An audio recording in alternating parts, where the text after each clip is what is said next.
You're here because you know something. That there's something wrong with the world. You don't know what it is, but it's there. Don't worry, don't be afraid, ever. This is just a ride. I'm picking up vibrations. I'm picking up vibrations. I'm picking up vibrations. Welcome back then to Good Vibrations, bringing you the last volume of 2015. Just wanted to get one in before the end of the year. And this one is all about the strange rituals that we all undergo at this time of year that we call Christmas, where it all comes from, and why we do all the strange things we do, like putting on stupid hats and wearing woolly jumpers with reindeer on and having relatives round that we don't really like, that we only see at this time of year, and stuffing our faces with food that we can't really afford and feeling ill from it afterwards and paying off our credit card bills for about a month after the event. Well, some people do anyway. So I really want to get into where all this comes from today. And my guest is a guy that is ideally placed to take us through some of these ancient origins.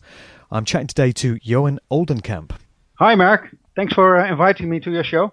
No problem, man. Good to have you on. I guested on your show a few weeks ago on Pateo TV, of course, on Conscious Consumer Network. That was a blast.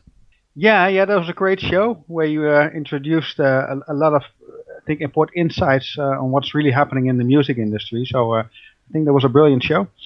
Yep, that was good to do, and it's good to kind of turn the tables on you today and have you in the interview seat, you know. Okay. And we met, of course, a few weeks ago at the Openline Conference in Copenhagen, which was a great event, and your presentation was the first one of the weekend, and it was absolutely awesome, mate. It blew the audience away, and it was mind-blowing information, and all the other speakers had, you know, a high standard to measure up to, so I just want to commend you for what you put forward in that. Thank you very much for these kind words. But I think the overall level was very high. There was only one speaker where I was not too comfortable with, but all the other speakers, including you, were really high standard. So I think it indeed was a marvelous conference. Well, it really was. And you're the proprietor of the Holy Science website, and we should point out that that is holy with a W, holyscience.org. And it's described on your website as Holy Science is the reunion of pure science and living spirituality. And as we said, you're also the host of that Pateo TV show. Just to start off so that people can be familiar with your overall work, do you want to let us know what you perceive Holy Science to be and what it was that got you into studying that whole area? Yeah, thanks for this question, opening question. I am a scientist. I have a PhD, so I know university academic world from inside out. But I know now that what universities are doing is not real science. It's not unbiased search for the truth. Actually, it's completely paid by their financiers, and they have to find results that match what the people who pay want. So this is not true science. And on the other hand, what spirituality or so-called spirituality is telling us is not right either. When I talk about the religions or including New Age, that is not really helping us to understand the true nature of spirituality. And when we go back to ancient times, the ancient Greek, but also in ancient Egypt, which was actually called Kemet, the Black Land, and of course Sumer, in those ancient times, there was no distinction between spirituality and science. It was all the same. When we look at alchemy, for instance, that's science and spirituality in one container, so to say.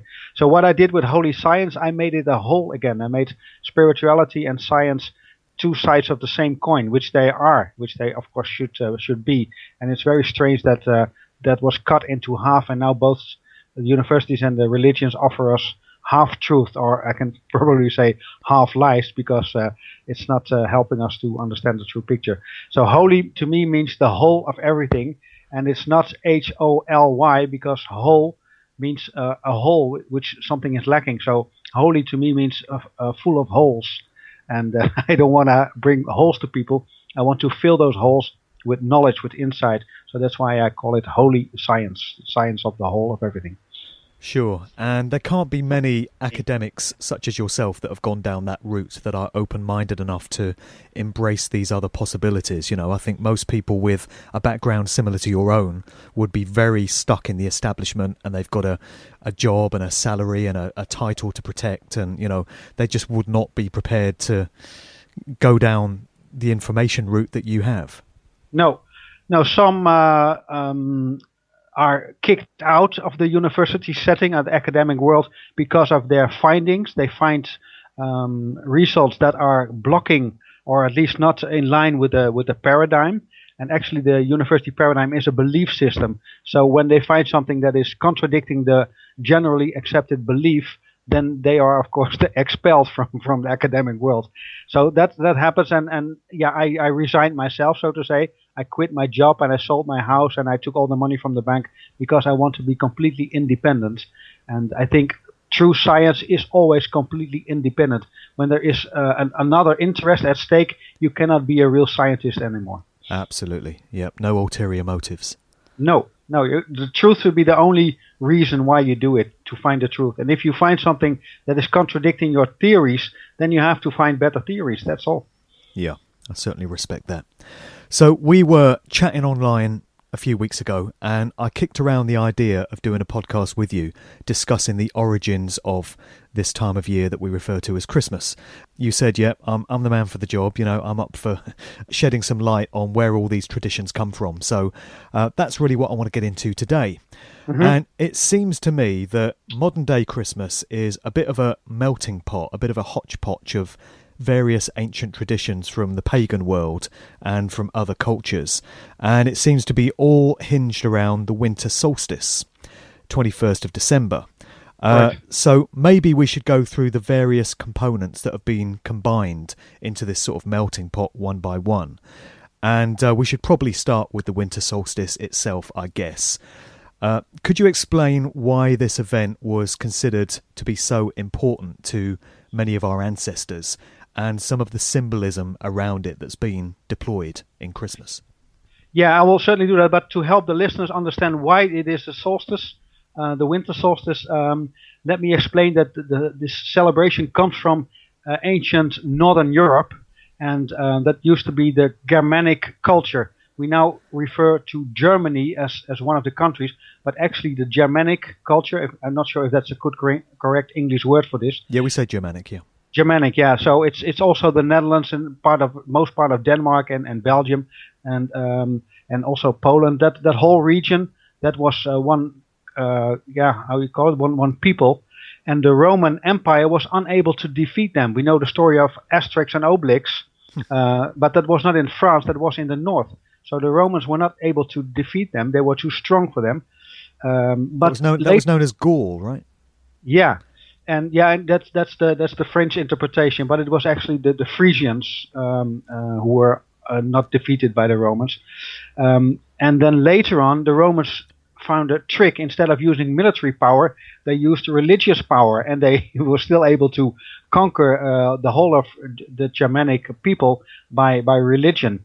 And what they did is they introduced a saint, Saint Nicholas, as a representation of the sun, and that's the bridge that I'm going to explain later on, so that the listeners already know it's absolutely about the sun and about the midwinter feasting.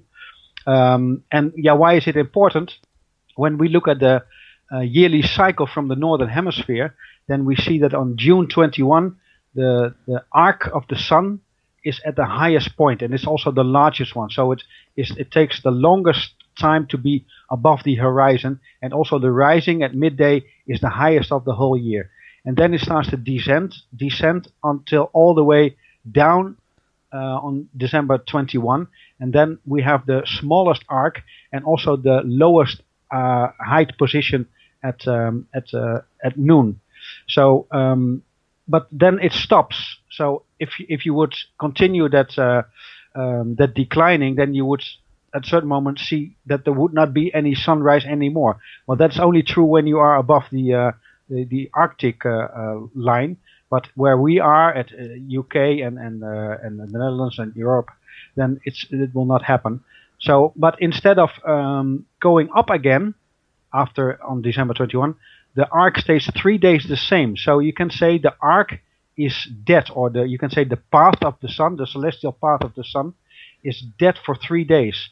3 complete days after the winter solstice. So you have the winter solstice mostly on December 21, and then it's dead on 22, 23, and 24. So it's the same arc, the same position of sunrise, and the same position of sunset, and the same length, and everything is the same. And only after 3 days of being dead, meaning the same, then there is a sunrise which is a little bit to the side, and that means that the arc is a little bit higher. So you can say there is a birth, the rebirth of the light is on December 25. And that means that the light is, from that day on, is becoming more powerful. The arc is growing and growing and growing until, of course, June 21, and then the same cycle starts again with the descending. So it's an annual cycle where the arc is increasing and decreasing. That's all. And the moment when it starts to increase again, that is the December 25th date. That was always celebrated in the Germanic culture as the midwinter feast, and especially the night before. That was the most important night. It was called the Mother's Night, and that was the night it was celebrated because there was the longest night. Most people talk about the longest night, but there is not one longest night. Actually, there are 3 longest nights in a row, but the last one, starting at the sunset on December 24, that was the moment where the major feast started, and it was so important for them that it was actually the height of the year. So it's actually the celebration of the rebirth of light. And when we go to Christianity, what Christianity did was creating a sun god, just like in ancient Egypt or Kemet, Ra was a sun god, but also Horus was a sun god, and in ancient India it was Surya, and many ancient cultures had a personification of the sun. In ancient Greece it was Helios, and Apollo it was in the Roman time. So also Krishna and Buddha would be included? Buddha is a little bit different story, and Krishna too. So Hinduism and Buddhism is a little bit different, but when you look at Christianity, that's the most clear. It's actually a sun god. But yeah, most people think of an historic Jesus, and that's absolutely wrong. There is no historic evidence for that at all. But it's also blocking your spiritual development if you think of an historical Jesus. Jesus is just a personification of the light of the sun, and every human being can become like a Jesus, can become Christ, can create what we call Christ consciousness. So we can become a light source in this rather dark world. That's what it's all about. I certainly want to get into the process of achieving that Christ consciousness type status as we go on. But there's some wordplay at work here, isn't there? So you've got the Son of God, which is thought of as Jesus, as in S-O-N, the Son. Mm-hmm. But of course it's identical phonetically to S-U-N, the Sun, the unconquerable Sun, which is celebrated on the Winter Solstice. So the Son of God is effectively not Jesus or any other historical messianic figure. It's the sun we see in the sky. Exactly. Yeah, in English it's the same pronunciation. You cannot hear the difference. My mother tongue is Dutch, so there is a little bit difference between those two words. But it's absolutely right. It's the Son of God, but it's also the S-O-N in the sense that it's a creation, because Father means the Creator and the Son means the creation. And of course, the Son is a natural creation. So the S-U-N of God is also the S-O-N of God. But you are also the Son of God, and I am too. Sure. So, yeah, the symbology of the sun, S-U-N, disappearing below the horizon and effectively being dead for 3 days and then rising again on the 25th, dead and then rising after 3 days, reminds me of something I've heard before. I think I've heard that story somewhere. Yeah, you might have heard that. That's a quite popular story. But what most people don't know is that it's not an original story. That story is actually completely based on the sun god named Mithras. Or Mithra, and that is a Persian sun god, or it came from what we now call Persia, or Iran, Iraq, from the Babylon region. And in the Roman Empire, that religion of Mithra was brought back home, so to say, was brought to Rome by the soldiers and the merchants, and it became very popular. And the priesthood in Rome, which is actually a Saturnian worshipping priesthood. They were completely unhappy with this worshipping of the sun, worshipping of the light. So they somehow encouraged the Emperor Nero to start to put a lot of pressure on the Mithra believers. And we all know the story that they were fed to the lions. But it was very important to point out that it were not the Christians that were fed to the lions, but the Mithra believers, because the idea of Christianity was not invented at that time. That came, according to my research, about the year 200 CE. But some say about 100, but mostly not before 100. And we're talking now about the year 30 CE. So it is impossible to put Christians in that story, because they were not there. They would come many years later. So what was done was the worshipping of the light was suppressed in order to promote the worshipping of the darkness. That's the whole idea, and people were afraid to be caught with scriptures that were talking about Mithras or the light. So they changed the story, not the essence, but they changed the people who were in the story, so to say. And as an example, let's say it is now forbidden to have, let's say Mein Kampf of Adolf Hitler. Then I just change the author of the book into let's say Harry Potter, and then I say no, this book has nothing to do with Hitler or anything. It's a book about Harry Potter and things like that, and then I might get away with it.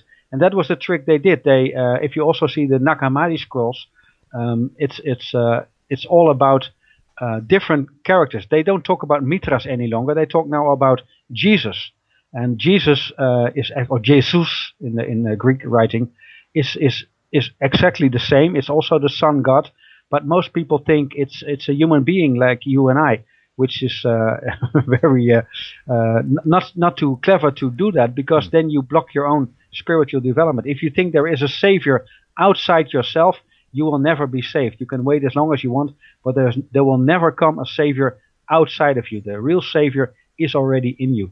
Sure. And it's the same trick that the Roman Church employed themselves when they sought to establish Christianity as the kind of default religion, isn't it? They applied it to the pre-existing pagan festivals that have been around for, I think, thousands of years, to make the transition as seamless as possible, so that the people would continue to celebrate the same customs at the same time of year. But as you say, just the characters and the names were changed. Because I think worship of the Winter Solstice goes back many, many thousands of years, doesn't it? Yeah, absolutely correct.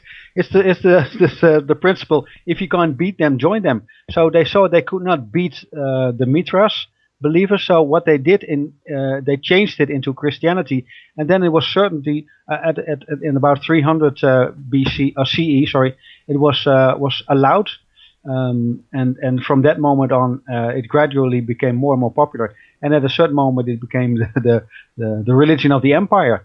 And of course, they had to gradually pull people into that. So of course, they used the practices and the feasts and the celebrations that were already there. And little by little, they changed it.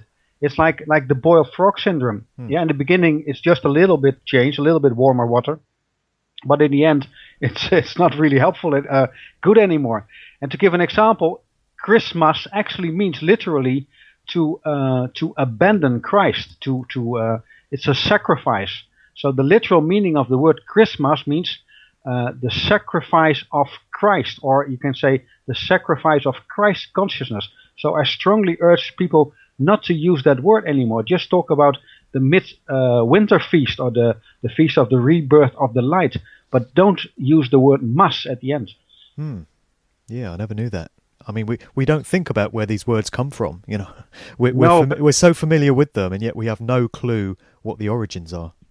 No, but my mother tongue is not English, so I see sometimes differences between English and Dutch, and I don't know other languages as well. So I try to see where do words come from, and then by doing research on that, I find that there sometimes are deliberate word tricks used on us. And I can give you for instance, the word mortgage. It's a French word, and it has everything to do with death. Yeah. But Multi. yeah, exactly. So, but that was a different subject. But these words are not accidents. They use words in order to use a kind of spell technique or word magic. Word magic or black magic. Yeah. And by using those words again, we give consent to. I'm not sure if that's the right way to say it, but we somehow do not object to it. That means that Sure. we give consent to it.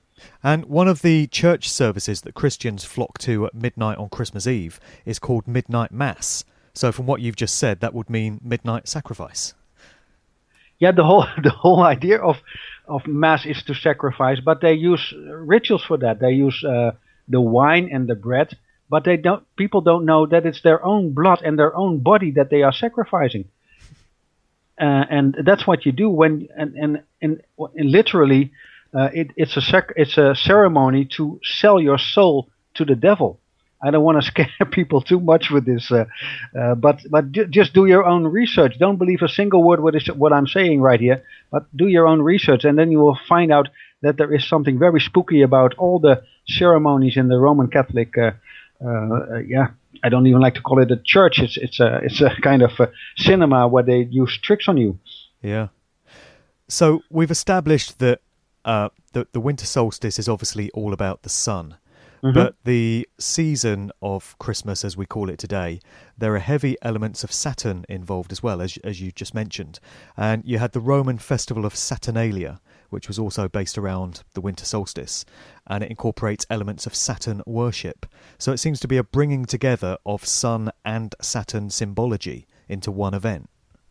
Yeah, it's true. The feast of Saturnalia was before that. It was actually starting on December the 17th, but they somehow were able to merge those two feasts together into what we now call Christmas. But that feast of Saturnalia was actually what we now call Carnival. It had to do a lot with eating, overeating, and also sexuality. There were many orgies held then, and everybody was completely going crazy, so to say. So it had nothing to do with spirituality or reaching a higher level of consciousness. It was just behaving like the opposite of that. Yeah, and I wouldn't even say animals, like beasts, because even animals don't do crazy stuff like that. So it has nothing to do with becoming pure. It is about becoming as black as you can be in a spiritual sense. I don't talk about colors, of course. Is that why everyone eats so much at Christmas and there's Christmas parties and everyone just, goes crazy? Yeah, I think that's part of it. But of course, you have the coming together. People want to be together, and I think that's a pure good thing about the whole feast, because that's the moment in ancient Germanic times. That was the most dark period, and dark means that there's more danger outside than when it's light.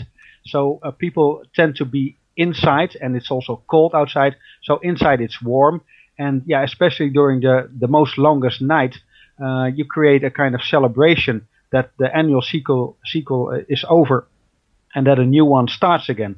So the overeating may be from Rome, but the coming together, I think that's an authentic Germanic part. Yeah. So in many ways, it could be said that the year actually starts on Christmas Day as the sun starts to ascend again up to its apex on the 21st of June, and then repeats the cycle for the remaining 6 months. It could be argued that the year actually starts on the 25th of December and not the 1st of January in that sense. Yeah, we can talk about the 1st of January. That's a special subject. But actually in ancient Germanic times, the year was divided into two parts, a summer part and a winter part. Not like the 4 seasons we now have, but actually two parts. And in the mid of the summer, which is actually the division between what we now call spring and summer, there was the midsummer feast. And between autumn and winter, there was the midwinter feast, because winter and autumn together, that was the whole winter semi-seasons or semi-year season, so to say. So, where does it start? Does it start in the middle of the winter? I think the most natural way of starting a year would be at the start of the summer part. So that will be the the spring equinox. Sure. But that's to me. I think when the spring starts, that's to me is the natural start of the year. But you can also say where the light is reborn. But what true is that it was a huge feast in ancient Germanic. It was the most important feast of the year. Yeah. And that's still true in our culture. And the spring equinox is connected to Easter as well, I believe, going back to this myth of the Son of God dying for 3 days and then being resurrected. Obviously, that is celebrated at Easter, and that's connected to the spring equinox in March.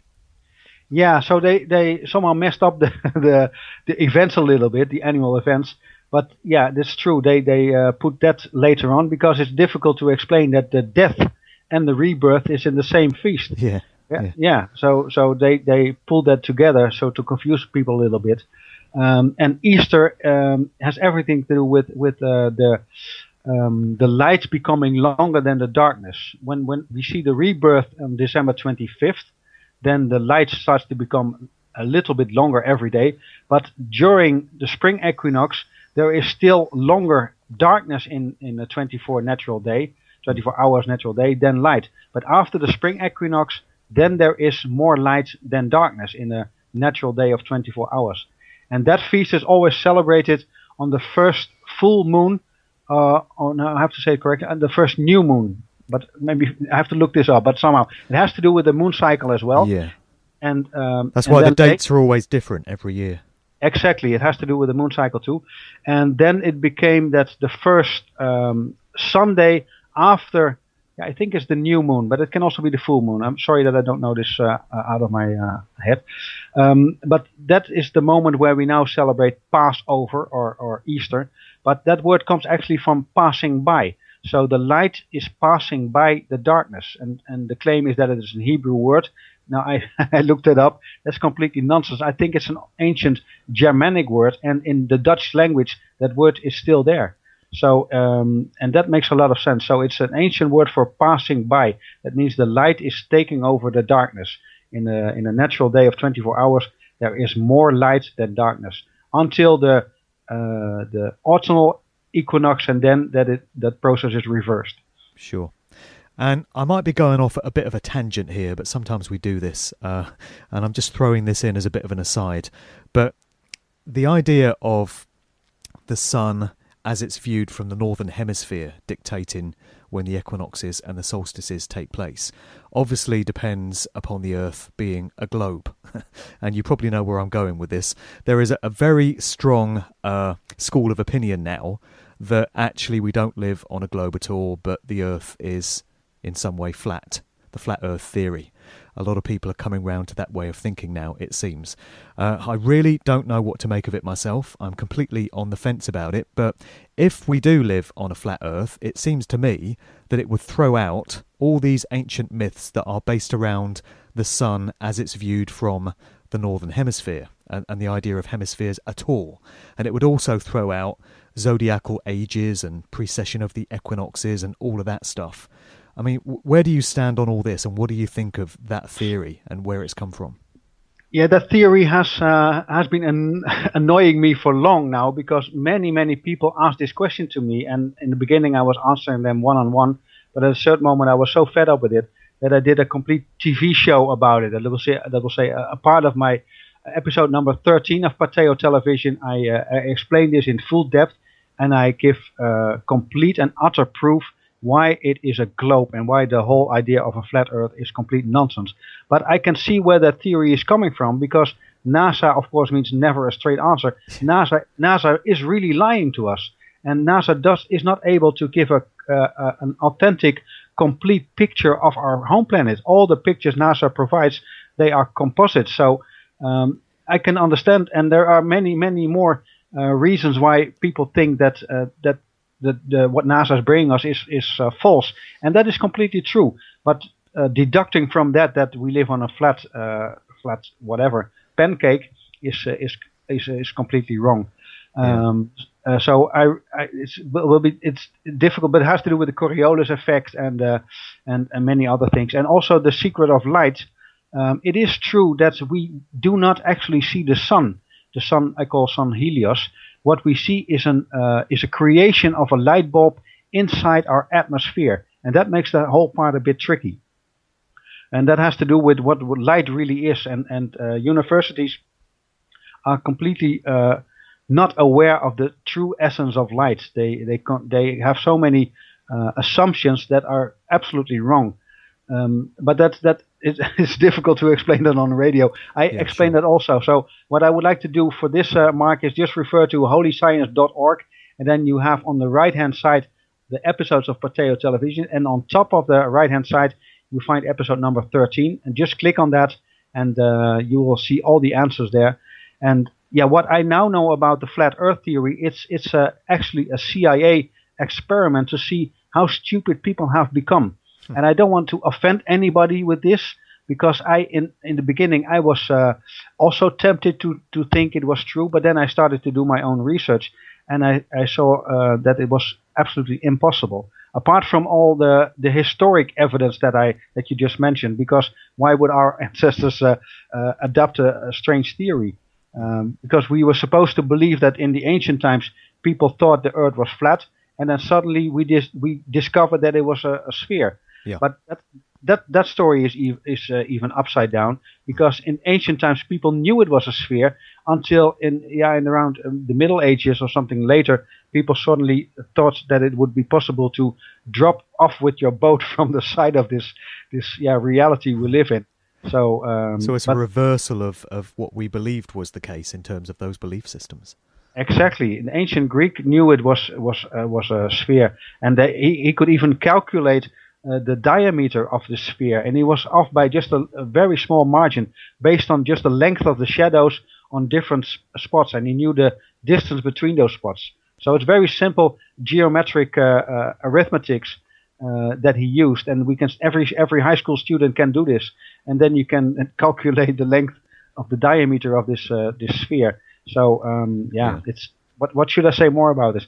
People should think for themselves, and don't that all the videos I've seen about the flat Earth theory, they make it really interesting with nice music, and they build it up, and all the. We know there are many lies in mainstream media, and I don't have to explain that to your listeners, I think, Mark, because we all know that. But don't overdo it, so to say. Not everything is false. Just start to think for yourself, and stay mentally healthy in the sense that you learn how to reason and deduct and base your findings on something that is really true, and not assumptions, and not on wild guesses. Yeah. I mean, some of the arguments that are put forward by the Flat Earth camp are quite plausible to me, and, yes, and true. do sound convincing, and they do kind of carry quite a bit of credence. I've looked into some of them, but to me it seems like there can be some crossover between these two theories, and it doesn't necessarily mean that things are clear-cut one way or the other. So, for instance, the Flat Earth crew claim that the International Space Station doesn't exist, or is not in space as we're told it is, and all the footage we get is just actors on Earth pretending to be in space. And to me, because as you said, NASA is never a straight answer, it could well be the case that they fake all that footage. I can certainly go for that. They also say that the moon landing footage was a hoax and was faked, and I can certainly go for that as well. And there's no reason why that can't be the case within the globe model theory. And then we're also told, the Flat Earth crew will say, well, there's no way the sun is 93 million miles away. They'll tell you it's closer to 3,000 miles away. And it does seem quite implausible to me that the sun could be 93 million miles away. So maybe that's a statistic that we've been given, which is a lie, but it doesn't necessarily throw out the whole idea of a globe Earth. You see what I mean? Yeah, of course.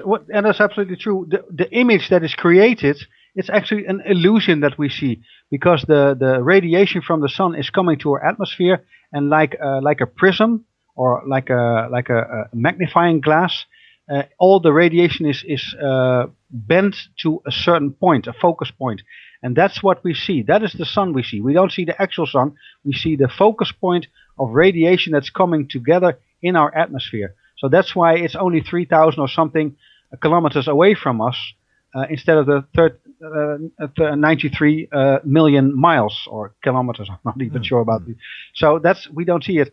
And of course, the moon landing is completely fake. But also, what a couple of years ago the Chinese were trying to pull off, they made an underwater simulation of a moon landing, and they tried to sell it to the world that it was a moon landing. But then suddenly there was a kind of air coming out of the astronaut helmets, and it was so funny to see because that was a bubble that went up. You have to look careful, but if you saw it, it was so funny.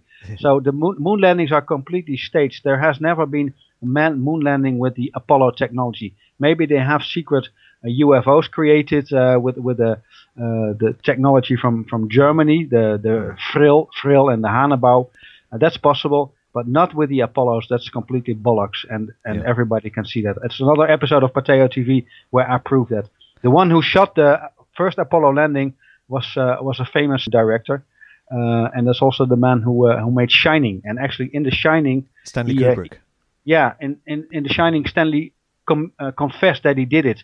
And I also explained it in one of the episodes. So it's true that the moon landings were completely fake, and I think the Russians had a big laughter when they saw it. But it was good for them because then they could also stop with the silly technology contest that was going on. It was wasting a lot of money, and they both knew it was impossible to do because of the Van Allen belt. You cannot get through the Van Allen belt without proper protection, and proper protection means 6 meters of lead in all directions. So that is a huge spacecraft you need in order to bring biological life through that radiation belt and back. So that's a clear case. You need either a dynamic magnetic field to go through it, or a static big wall of lead. And there was a hoax video that's been doing the rounds online recently, which purports to be footage of Stanley Kubrick shortly before he died in 1999 confessing to having faked the moon landings. And it is a hoax. I can tell straight away it's not Stanley Kubrick, it's an actor pretending to be him. And I think the reason this has been put out there is to discredit genuine researchers that would state that Kubrick did fake the moon landing footage, and he placed little visual symbolic clues to what he'd done in The Shining and other parts of his work. This is a theory that's been put forward by Jay Widener, who's the most well-known researcher that's advanced this theory. But I think the reason this video has emerged and the reason why it's so obviously a fake is just to make people that would claim this actually took place look stupid, and to therefore discredit anything else that they might say. Exactly. It's the same as you also presented in Copenhagen with what they did with the James Bond film, where Sean Connery is walking on a moon stage on a fake moon landing setting, and then they said we actually did that so that we have a backup. Well, plausible deniability, I think it's called. Exactly, that's the trick they use on us. But if you just have an open mind and you do your research, then you'll find the truth. Kubrick was a very intelligent man. And the clues he gave are really very intelligent. And when you can follow the breadcrumbs he left for us, there's only one conclusion you can reach, and that's why he was murdered. But he was so clever that the last film he shot was Eyes Wide Shut with Tom Cruise and Nicole Kidman. Very, very strange movie. Quite revealing. Yeah, but the date he put in the contract, what the date was of release of that film, and that was exactly 30 years after the launch of the Apollo 11 mission.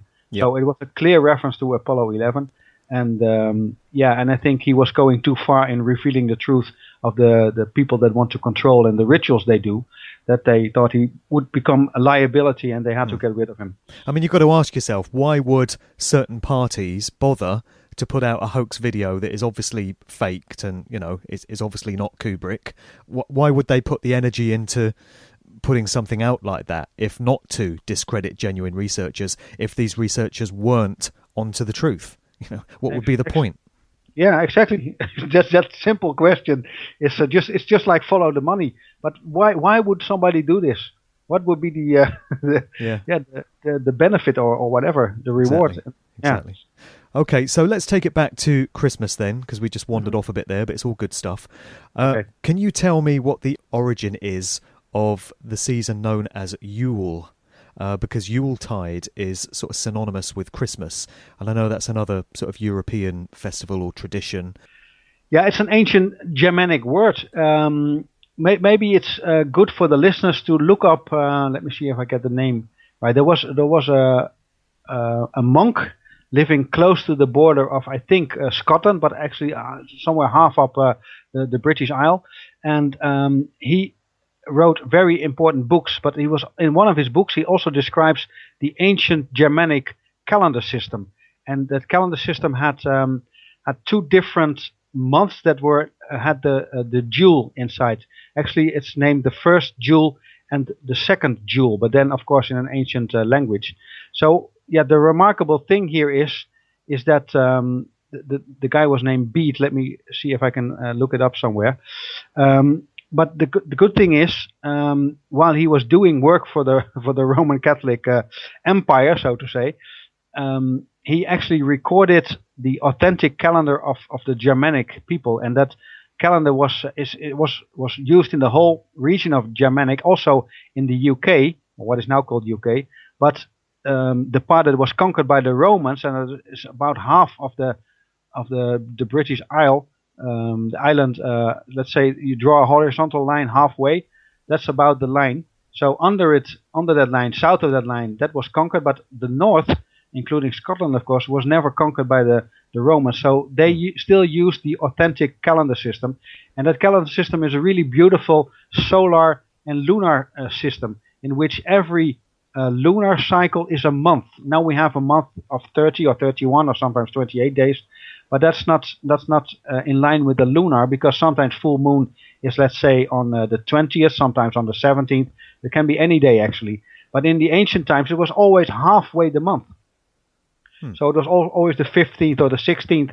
There was full moon. So nobody. If you ask me now, are we in the period before full moon or after full moon, I have to look it up in my agenda. But in the old days, everybody knew if you were in the growing part or in the descending part of the moon.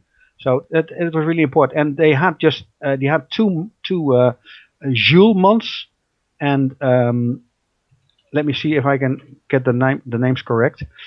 Yeah, I have it here. And the first one is now what we call something like November, December, and the second one is December, January. But the myth in between was always December 21, mid-winter festival. But if you analyze the names, I can maybe send you a link afterwards. I wrote an article about it. But if you have the names of the lunar months and you understand the meaning, then you can see that it was all based on nature. Yeah, that, for instance, they named a certain month after that there is a lot of wheat growing. So that means you had to cut away the wheat from what you want to grow. So it was all based on natural cycles, and that's something Rome doesn't want. Rome wants to somehow cut us away from natural cycles and give us an anti-natural, or at least unnatural cycles instead. That means that we lose connection with nature, and to me nature means God. So what Rome is actually doing is not helping us to come to God. No, Rome is actually doing a lot of work to cut us loose from God, from nature, and give us their own doctrines and their own fake gods. Would the introduction of the Gregorian calendar be something to do with that as well? Yeah, of course, because the Gregorian calendar replaced the Germanic calendar, and I think it would be much better for us if we still had the ancient Germanic calendar, because then we would much more be conscious of the influence the moon, I call the moon Luna, has on our consciousness. And most people, there are stories that there are werewolves and that there are more babies born on full moon and so on, or maybe more boy babies, and there are all kinds of stories. But the general opinion is that they're all stories, that there is no truth in them. But if we would be more sensitive of the influence of the lunar energy, and that's the strongest when it is full moon, then we would start to see was able to connect the dots, so to say.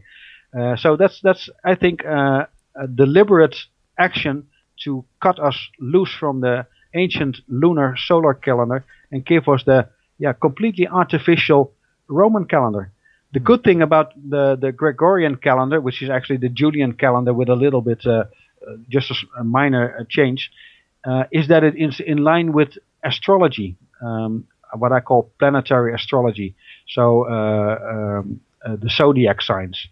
But even there, it's not in line. So if you look up your own ascendant or your sun sign, it means that it's not. You cannot say it easily. If somebody is born in October, for instance, you don't know if it's Scorpio or if it's before that. Libra. Libra, yeah. So, but in the ancient, if the Gregorian calendar would have used astrology, that would have been something good too. But now we have neither. We don't have a good astrology calendar nor a true solar lunar calendar. Yeah, interesting. Let's get into the character of Father Christmas, aka Santa Claus, and where he comes from and what he represents. I mean, is it down to pure coincidence that Santa is an anagram of Satan? Well, yeah, it goes back to Saint Nicholas. That's the version that is used in the USA and also in the UK is actually based on a Coca-Cola version of Santa Claus. I mean Saint Nicholas. Saint Nicholas was celebrated in Europe, and the migrants to the USA, they took along that story and they changed it a little bit, but the essence is the same. Santa Claus is Saint Nicholas. It's a man with a big belly and with a round face and with long white hair and dressed in a red robe. Yeah. So that's the essence, and the long white hair around the round face means the sunlight. The round face is representing the sun, and the long hair, facial hair, beard, and the mustache, and the on top of the head, that represents the long white sun beams of sunlight, and that's what you see with all the characters that represent the sun. Also, Pergamentus, what was Dumbledore? Sorry, Dumbledore in the Harry Potter film is the sun, and also in the Lord of the Rings, Gandalf is also the same solar impersonation. It's like a sun god. So that's the way we represent the sun. An old man, because the sun is much older than our planet, at least what we assume, with long white hair. And the red color is, of course, the sun setting color. When the sun sets, it becomes red, or sometimes in the sunrise too. And in the Saint Nicholas version, also the color gold is there, with the golden staff it has, and sometimes golden motifs on the dressing. So, and gold is also the light we sometimes see when the sun is shining through the clouds. So those are the basic colors. And in the original version from Europe, so to say, or the mainland Europe, there were assistants of the sun, and those assistants are, of course, the planets. The planets are not giving light themselves, but they bounce back the light to our surface. Like the moon Luna is not giving light of her own. What she's doing is she's reflecting sunlight back to the surface of this planet, and that's why she shines so beautifully. But it's not her own light. It's maybe a little bit of her own energy, but it's mostly the sunlight she's bouncing back. And also Venus, Mars, Jupiter, Saturn, and Mercury do the very same. They can be seen as tiny lights in the night sky, or tiny. Actually, Venus is extremely bright. She's even twinkling. We know the children's song, Twinkle, Twinkle, Up Above, where I'm not sure, you know, probably. Twinkle, Twinkle, Little Star. Little Star, how I wonder what your answer. But what she is all about, Venus. It's not about a star, it's about Venus. Venus is the morning star, or sometimes the evening star. And we talked about Eastern, but Eastern is also a reference to Venus. So it's an April is another name for Venus. So that's the month of Venus, and that's when the spring equinox is. So it's her celebration, and the Germanic people celebrated Venus in that period of the year. So in the original version from mainland Europe, there are helpers, and they are called black Pete, or Black Jack in the USA language. This is in the Dutch tradition, isn't it? It's still there's a lot debate in the Dutch for 3 years in a row now, because they say it's racism. You have the guy who's in charge is white, and the helpers they black up, don't they, like the old minstrel shows? Yeah, they make. There was a huge debate in USA because one of the, I think it was a CNN newsreader, she said Jesus was white, and then the whole Afro-American people became really upset about this because they thought it was racism and said, why was Jesus white? Why cannot he be a black man? Yeah. But Jesus is of course as white as he can be because it's the sun. Yeah. The sun is white. White means shining out light, and black means not shining light, just reflecting. So the planets are black. That's why the peats are black, and it has nothing to do with African people. That's completely nonsense.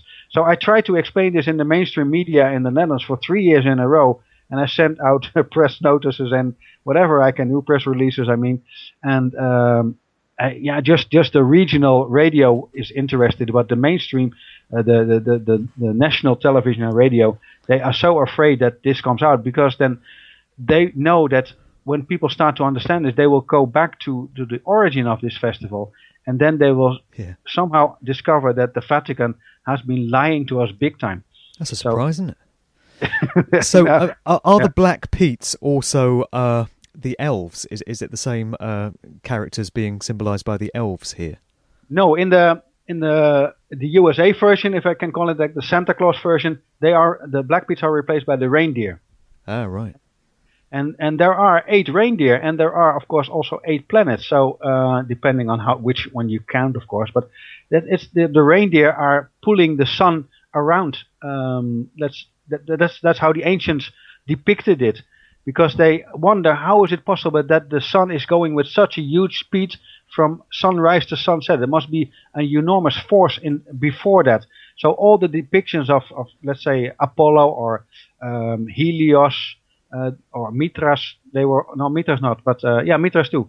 They all had horses in front of the sun god on a kind of couch or whatever, carriage, is that a good word? But anyway, the horse is pulling the sun around, and so that's Santa in his sleigh. Yeah, Santa in the sleigh is pulled because there must be a huge force. So the instead of the planets as Black Peats, now the planets are reindeer. And the Christmas tree is the very same, because the Christmas tree is actually the tree of the descending tree, or the genealogy tree, because the star at the top, that is the sun. The sun is the central star in our solar system, so that is the origin, the primeval father, we can say. And then the balls in how do you call them, the small tiny globes, the baubles. Baubles, yeah. The bubbles, they represent the planets, and the shiny ribbons we put around, they are the orbits of the planets. So it's actually the tree of the descendants of the sun. And the lights are, of course, in the tree too, because the planets can be seen sometimes as shiny lights in the night sky. So it's all about that. And the biggest present that we get from in our life is, of course, sunlight. The sun is giving us the biggest present possible, and when we are becoming a little bit like the sun too, we start to give presents to each other as well. That's the function. When we become enlightened, or we are light in the darkness, then instead of trying to take everything, we start to give, and that's the opposite. And the sun is giving us unconditionally, day after day, beautiful energy, which grows everything here, which warms us, which even helps us to develop a higher consciousness. Well, there's also a sense in which the figure of Father Christmas or Santa Claus can be seen to be a depiction of Saturn as well, because Saturn was depicted as Kronos in the Greek tradition, which was an old man with a white beard, so you see a parallel there straight away with the image of Father Christmas. And, as I said, Santa is an anagram of Satan. Father Christmas wears a red coat, and red is one of the principal colours of Saturn. Do you think it's the case that the original symbology behind the figure of Father Christmas was meant to symbolise the sun, but that it's been subverted by whether it was the Roman Church or other parties, so that they've turned the sun significance into Saturn. What I've noticed in my research for many years now, Mark, and think you have done the very same, I discovered there's no such thing as coincidence.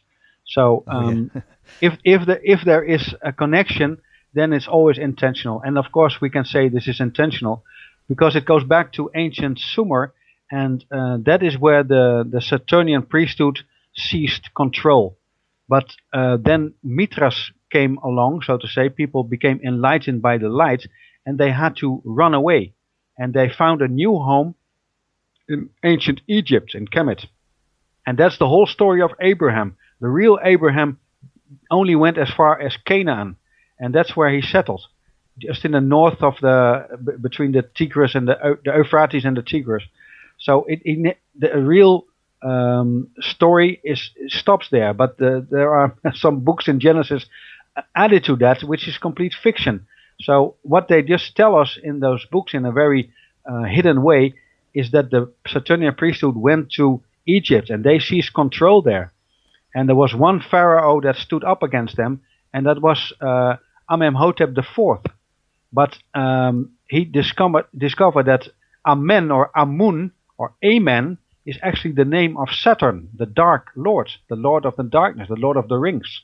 So he didn't want to be having a name that is referring to Amun or Amen or the Dark Lord. So he changed his name into Akhenaten, and Aten means light, the light bringer. So he, instead of worshipping the darkness, he started to worship the light, just like all the people who worship Mithras did. And so he became a huge threat to the Saturnian priesthood, and that's why they killed him. After 7 years, they killed him. And they also killed his son, Tutankhamun. That's what we know the guy now. He was 18 years when he was murdered, sure. But his grave was not robbed, so that's why he became really famous, because there was a lot of valuable stuff there.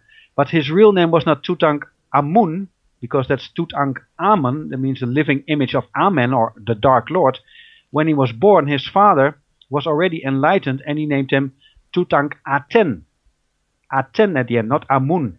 And that's the whole story. They murdered his son, his whole family, and then later they put a military on the throne. And from that day on, they were very careful not to have someone in power who is worshipping the light. And that's still going on. All the leaders in this world are not worshipping the light. If they would have been replaced long time ago. Isn't it interesting that Christians end their prayers with Amen or Amun, which, if that's a reference to Saturn, they're basically worshipping Saturn without even realizing it? It's the same as the Mass, what we said in the beginning. It's the same thing. And what you say about the red color and Satan and Santa, it's the same thing. So every time you subversion.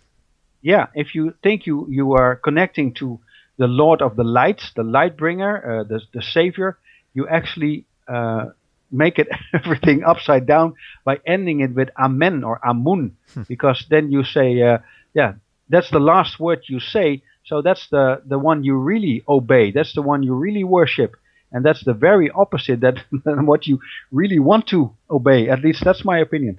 Yeah. But there's so much more about it. If people go search on Saturnian death cult or Saturn worshipping, then you see that actually everything is all about Saturn. Yes, and Judaism is worshipping their god on Saturn Day, because Saturday is Saturn Day, the day of Saturn. Yeah. And that's why they do that, and that's why also all their celebrations are in the night. It always starts after sunset, and that's very important because they don't want to have anything to do with the light.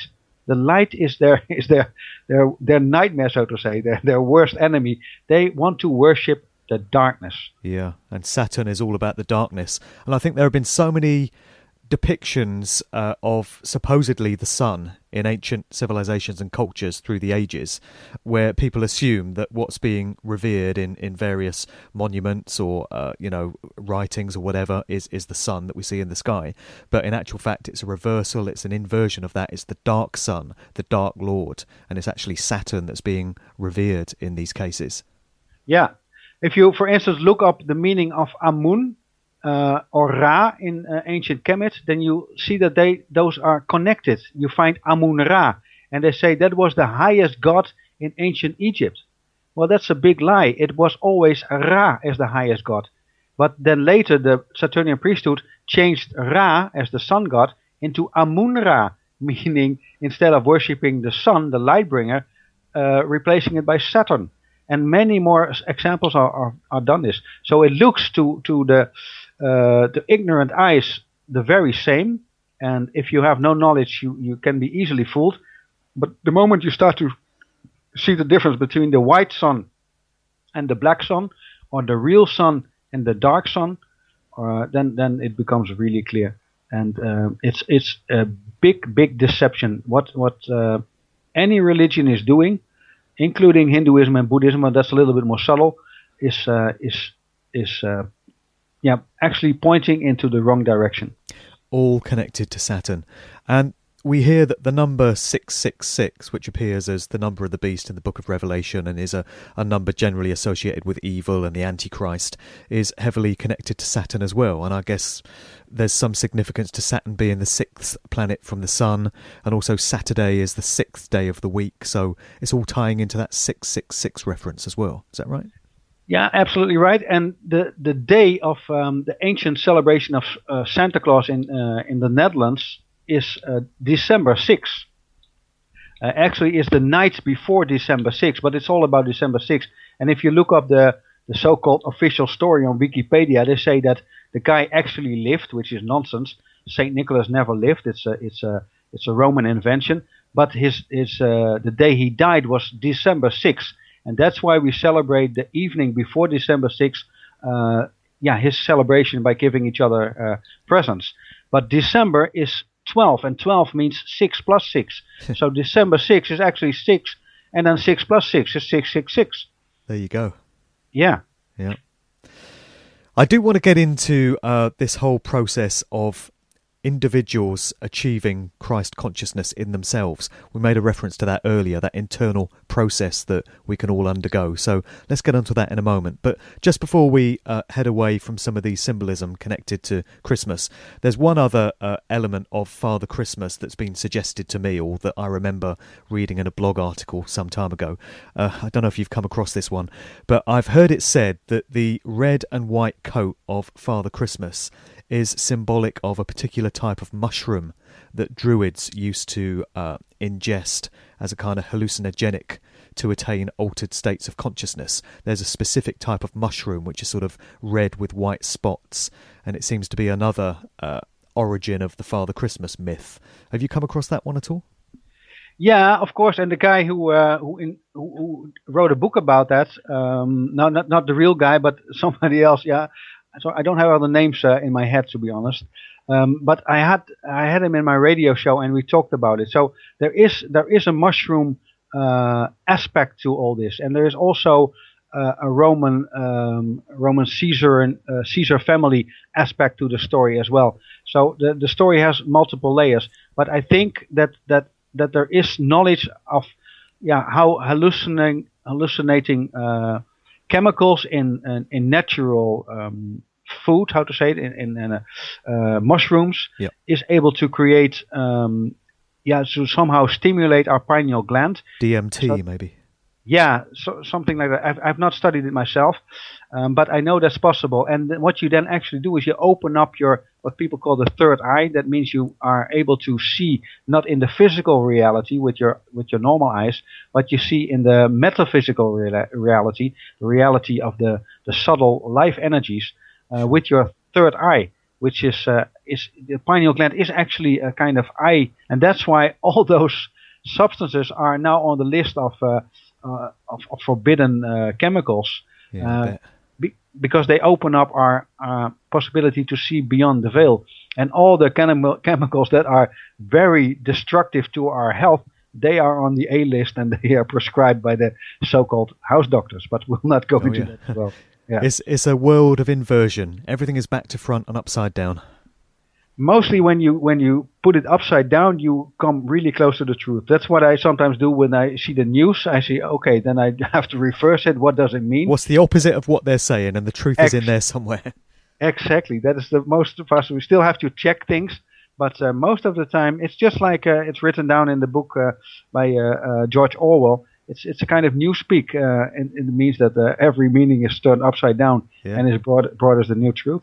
Yeah, for sure. So, as I think we've seen, the Festival of Christmas is a hodgepodge of different sort of influences and cultures and symbolism.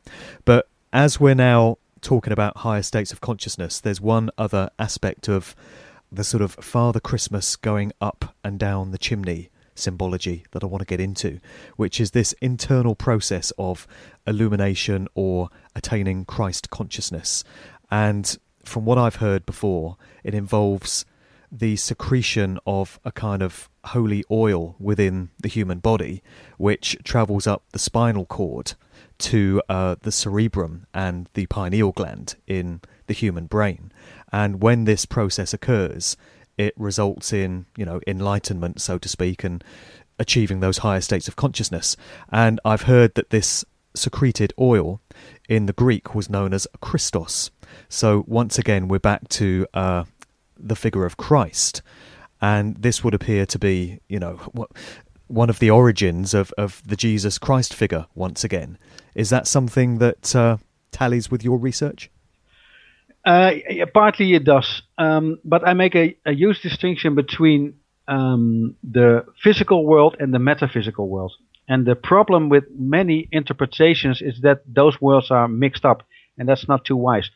Everything that is written down, like alchemy and all those other ancient stories, they have to use words from the physical world, because we don't have any words that are referring to something from the non-physical, the metaphysical world, because most of us do not know how that world looks like. And if we would know that, it would be very difficult to find words that are describing it good enough to give it to somebody else who have not seen it, who have not experienced that metaphysical reality. So all those descriptions are in physical words, but we should not take it literally. That's the secret of this. What it's all about, it's ascending to a higher level of consciousness. It means going up to a ladder, but that ladder is not, of course, physical, and the chimney is just another way of expressing it. It's reaching higher levels of understanding this reality, and that means making our consciousness broader and broader, meaning including more and more aspects. In normal consciousness, I don't like the word normal too much, but what most ordinary consciousness is looking to the world on a subjective level.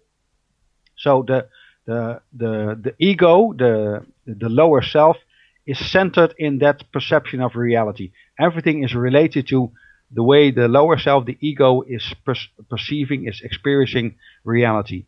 But instead of on top of our lower self, there is also a higher self, and that's, you can also call it the real ego, or the ego with a capital E, and the other one has a lowercase e. And because both words mean, of course, I, but there is a small I and a bigger I, a larger I, and most people have no idea that there is a larger I in them as well, and that is our, you can call it our higher consciousness, our higher understanding. The true possibility for every human being on this planet is to reach a higher level of consciousness, and that's what it's all about. Once you have connected to your spirit, your true self, then you have reached what you can call Christ consciousness or enlightenment. It's all the same. Sure. That's what it's all about. That's why we're here. People are always saying, what is the meaning of life? What's it all about? What are we doing here? That seems to be the answer. Yeah, but that answer seems easy, but doing that requires many years of practice. For and sure. what we see now in New Age and many corrupted spirituality approaches, they are giving people fake ideas of what enlightenment means, or what true self-consciousness means. So people are tempted to do that, and they feel their ego are really happy with what they do. They feel important in the organization. For instance, if you join Scientology, like Tom Cruise has, I named his name before, then or Freemasonry, or name any other, people feel important because they hire they grow, they develop, they get new insights and so on. But what they only do is they make their ego more and more powerful, and that is the biggest blockage to actually reconnecting with your spirit. As long as your ego is in control, there's nothing you can do. Ego is not something bad. Most people think, especially in the New Age, that ego is bad and you have to kill your own ego. Well, that's utterly nonsense. Your ego is just, it's like your automatic pilot of your system, and it's doing great job. But for very delicate work, you should not use the automatic pilot. You should do it manually, so to say. And that's the whole thing. But if you don't know what the difference is between automatic pilot and manual, yeah, then you are lost. So it's a very important distinction, but hardly anybody knows anything about this. So they think they are developing their own spirituality, while actually their ego is playing a big trick on them. They are fooled by their teachings and by other people around them. Yeah. And just going back to this imagery of Santa Claus going down and up the chimney, and the way that ties into this Christos, this holy oil going up and down the spinal cord to the cerebrum. There's some interesting wordplay there as well, because there's a part of the human brain in the neocortex which is known as the claustrum. And doesn't that tie interestingly into Santa Claus? So you got to wonder whether there are individuals, human beings, that kind of invented this myth as a way of communicating this information in a veiled kind of way, or if it's the universe kind of synchro mysticism just tying all these things together, because it's just some amazing parallels in the imagery there. Yeah, of course. And as we said before, there is no such thing as coincidence. But the point I'd like to make, Mark, is that spirituality comes first, and then the metaphysical world comes first, and then the physical one.